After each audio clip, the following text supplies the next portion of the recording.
अस्सलाम वालेकुम नाज़रीन, मैं हूँ आसिफ जट। शादियों पे ढोल बजता देखा होगा, फेस्टिवल्स पे, मेलों पे, जश्न के मुकाम पे ढोल बजता देखा होगा। एक ऐसा भी बाप है दुनिया में जिसने अपनी बेटी की डाइवोर्स पे ढोल बजा के बेटी को वेलकम किया। अब क्योंकि वो हिंदू मजहब से ताल्लुक रखते हैं या किसी और मजहब से उनका ताल्लुक है, तो शायद वो ऐसा कर सकते होंगे, उनके पास इजाजत होगी या नहीं है, जैसा भी है तो शायद वो ऐसा कर सकते होंगे, इसलिए उन्होंने किया। लेकिन मुझे इसके अंदर एक मैसेज नजर आता है। वो मैसेज ये है दोस्तों कि बेटी और बाप का जो रिश्ता है ना, बड़ा अजीब और गरीब रिश्ता है कि बेटी बाप को अपना आइडियल समझती है।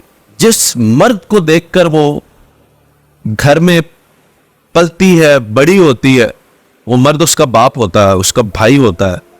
आइडियलाइज करती है या तो अपने भाई को और या फिर अपने बाप को।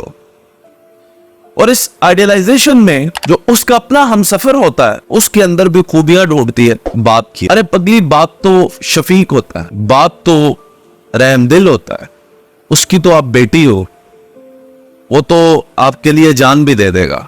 लेकिन जब अगले घर जाती हैं तो शायद वैसा माहौल या वैसी खूबियां उस शख्स में नहीं होती, लेकिन एडजस्ट करती हैं। और इस माशरे के अंदर ज्यादातर शादियां तभी सरवाइव करती हैं जब औरत बर्दाश्त करती है। इस औरत ने भी 2016 से लेके और 2024 तक अपनी जिंदगी में परेशानियों को फेस किया, चलाने की कोशिश की, लेकिन ना चल सकी तो कोर्ट से इसने डाइवोर्स ली। और बाप का इस्तकबाल देखे, बाप उस बेटी के फिर मयार पे पूरा उतरा और बाप ने उस बेटी का इस्तकबाल किया ढोल बजाकर, और सीने से लगाया अपनी बेटी को और बोझ नहीं समझा।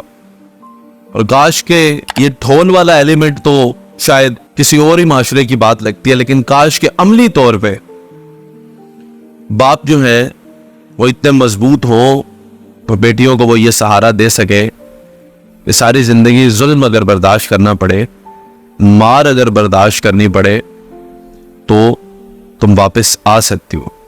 ये कहना बहुत ही मुश्किल है, लेकिन ये हौसला देना बहुत जरूरी है बच्चियों को। और इसके साथ ही साथ ये भी समझाना बहुत जरूरी है कि कैसे बर्दाश्त करके अपने रिलेशन को बेहतर बनाया जा सकता है। हमारी माओ ने, आप सबकी माओ ने अगर रिश्ते निभाए हैं तो बर्दाश्त की बुनियाद पर निभाए।